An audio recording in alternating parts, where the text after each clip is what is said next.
Welcome back. You're watching us here on Bazaar Morning Call. The GIFT Nifty indicating a 30-point downtick at the open for our markets, but a lot of individual stocks will be in focus. And for the same, we have our research team standing by with the CNBC-TV18's list of top stocks for the day. First up will be Siemens, reacting to numbers slightly softer than street estimates. Vamakshi joins in. Well, absolutely. It was a weak set coming in for Siemens. Revenue came in at 5,203 crores. This is an uptick of 7% on a YOY basis, but the street was expecting a much higher number. Therefore, it's a miss of almost 10% as compared to street expectations.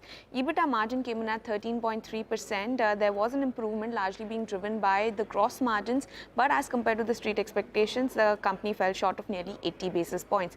Net profit came in at 577 crores, up 27%, but lower as compared to street expectations. When we look at segment-wise revenue, the energy segment was lagging. It de-grew by almost 2%. Smart mobility, smart infra as well as mobility were the two segments that was driving the growth. As far as margins are concerned, energy and smart infra margins did expand, but the mobility margin saw a deep cut of almost 381 basis points. Order inflow, on the other hand, was healthy, up nearly 18%. We also have a note coming in from Kotak. They have a sell call on the stock. They've given a target price of 4,600 per share, and they've gone ahead and cut their PAT estimates by almost 8 to 10%. So overall, a weak set coming in for Siemens. All right, Vamakshi, thanks a lot for that. The stock that I'm watching out for this morning is Jubilant FoodWorks. They reported their numbers post-market on Friday, and the internals suggested a solid performance. Why do I say that? Because, even though like-for-like growth came in at 3%, the higher end of street expectations of 2 to 3% as well, the delivery channel grew by about 12.1%, and that was one channel which, the company has been backing by removing the delivery fee, etc. as well. And if you look at it in context of all the other QSR performers this time around, Westlife had a 7% decline in same-store sales growth. We had a 7 to 9% decline in Pizza Hut, KFC as well, down 6 to 7%. Burger King was the only one which was up 3.1%. In that, a 3% number is definitely top quartile. If you look at the reported numbers as well, 1440 crores on the top line as against street expectations of 1425 crores. EBITDA as well, largely around the pole of 280 crores, and net profit a little above 51 crores, in line with street expectations. They've added 34 Domino's stores versus expected 45 stores, which also means that, the same-store sales growth would improve going forward because the store additions have not been as much. And they've added 8 Popeye stores in the first quarter, reaching that mark of 50 stores as well. So a turnaround for Jubilant FoodWorks continues. I see some green on that stock. All right, Mangalam, noted. Thanks a lot for that. Well, let's hop across to Ekta. Ekta, tell us about the pharma space. Aurobindo Pharma came out of its numbers. How were they? Well, largely an inline set of numbers. So the revenue was up around 10.5%. Street was expecting 11% growth. Margins 21.4%. Street was anticipating 21.5%. And the profit at around 918 odd crores was below estimates. But the US sales, that's probably the reason why I'm expecting a mild red, was below estimates. So it came in at around $426 million, which was low on a Q-on-Q basis, and versus some estimates of around $440 to $450 million. But other segments made up for it. So growth markets was up 49%. ERV segment was up around 14%.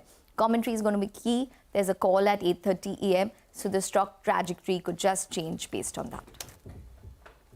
Okay, all right. Thanks a lot for that. Ekta, Mangalam, coming back to your busy weekend, eh? A couple of more stocks you're looking at, Honasa as well as Metro Brands. Tell us more. A bunch of them, yeah. Honasa, actually, it's a good set of numbers coming in. The street was anticipating that the company go ahead and report at least 2 times industry growth on the top line, and that's exactly what they've done. What's good is revenue growth is 19.3%. It's led by an underlying volume growth of 25%, far exceeds all the other numbers that have come by. But again, it's a company that's been growing fast. Has that seen an impact on their operating performance? Of course it has. Margins are up 200 basis points, EBITDA is up 58%, and the net profit on the back of that is up 63% at around 40 odd crores. What's not good is that, the growth has been led. Despite that, the company is not actually reduced ad spends as a percentage of sales. It's still at 36%, comparing with 35%. And they are, reducing their inventory and revamping their distribution. So in the near term, there could be some sort of inventory correction. So that is something I'll be watching out for. Going with green for Honasa. On the other hand, for Metro Brands, remember this time around, there was softness in the overall consumption environment, lower wedding dates, heat wave impacting footfalls. All of that has led to a 1% decline in their sales, about a 3% decline in their EBITDA, and the net profit also declined by about 1.5%. They've opened 17 new stores. It opens in the red. Let's see where it goes from here, because they've maintained their 225 store addition guidance over the next couple of years, and they have a bunch of opportunities in sports and athleisure through tie-ups like Fila, you have New Era, and very soon they will be opening the Foot Locker store. So I'll keep an eye out on this. Okay, all right, Manglam. So those are a couple of those names. But let's hop across to Sudarshan, who's here to tell us about Balkrishna Industries. Morning, Sudarshan. Numbers look good, though there are headwinds that could come up in Q2. Tell us more. Morning, Nigel. So for tire companies, more than Q1 numbers focus on the demand outlook, because the demand has been weakening, and also we have been seeing continued increase in the rubber prices. Now, so first talking about the numbers were higher than estimates, or slightly like almost in line with estimates. Revenue has increased by 26%, EBITDA was up 32%, margin has come at 24.4% against estimate of 24.6%. Volume also was in line, it has grown by 24%. Also, companies looking to increase the capacity at Bhuj plant with an investment of rupees 1300 crore. Now the important part comes, that is the commentary for remaining part of the year. Company says there was softening in demand after a strong Q1. It sees minor sales volume growth for remaining part of FY25. Also, it expects tepid demand environment due to macro challenges, and company will strive for maintaining EBITDA margin of last year that company had seen 24.8%, and it's seeing weak demand at the end user place, and also channel inventories increasing. So numbers were in line to a slight beat, but the commentary for remaining part of the FY25 is weak. That's the reason I'm going with red for Balkrishna Industries. All right, so thank you very much for that. Aarti Industries is the next one. We're going to focus on reported numbers. Sonal has got details. Sonal, morning. Good morning, Prashant. It was a good set reported on a YOY and on a quarter-on-quarter basis. The revenues, they grew 31%. We saw an EBITDA growth of 53%. Margins expanded by around 200 basis points, leading to a profit growth of 94%.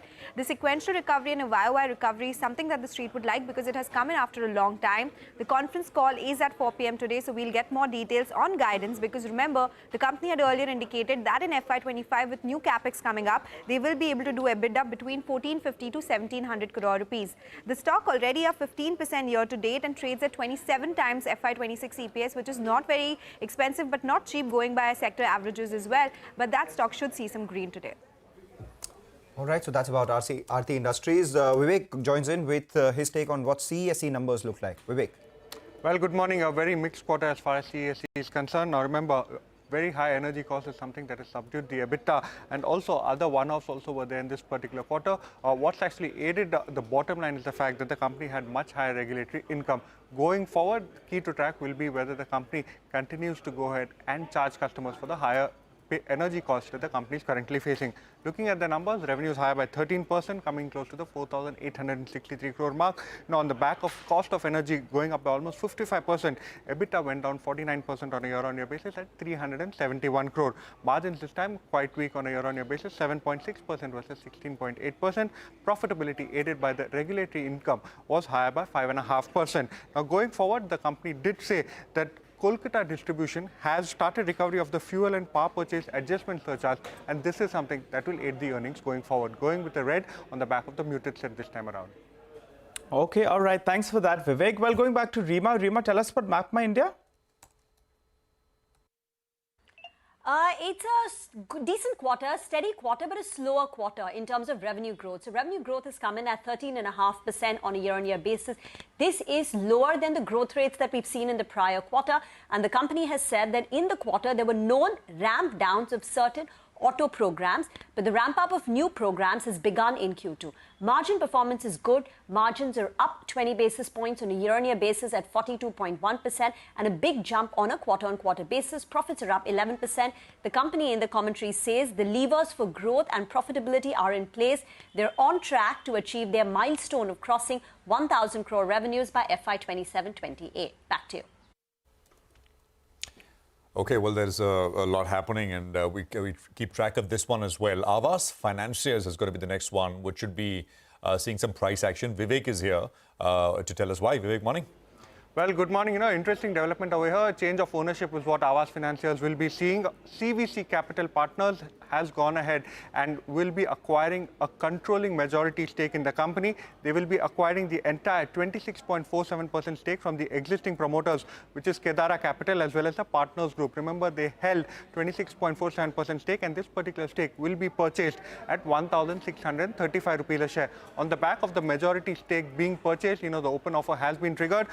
And CVC Capital Partners has announced an open offer to acquire an additional 26% stake in the company. The open offer price is a little higher, coming in close to 1,767 rupees a share, and approximately 7% premium to the last closing of the price. So this particular amount of the additional 26% stake will cause an outflow of close to 3,660 crores, going with the green on the back of the open offer price being at a premium to the last closing. Okay, all right. Thanks for that, Vivek. And that overhang as well goes out of the way. A deal done at around 2.5 to 3 times price to book.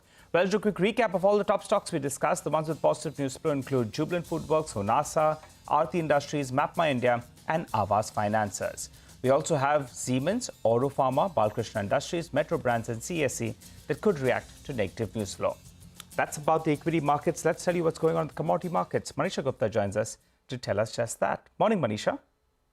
Morning, and thank you for that, Nigel. Well, we've started on a positive note for most of the commodities here, barring base metals. That has continued to decline, but the crude oil prices have bounced back from its 8-month lows. We've seen 3.5% of gains in the previous week, and the positive economic data, the U.S. Fed rate expectations, and the Libya-Sharara oil field disruptions are some of the factors which seem to be supporting crude oil prices.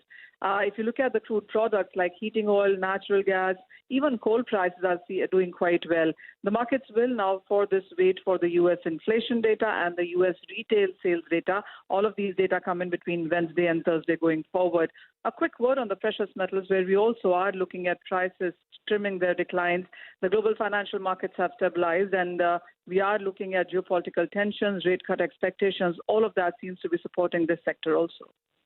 All right. Manisha, thank you very much for that. So that's commodities in focus. We'll take a quick commercial break here. We are going to come back. Prakash Diwan joins in for some fundamental stock conversation. Lots to discuss, earnings and otherwise. So stay tuned.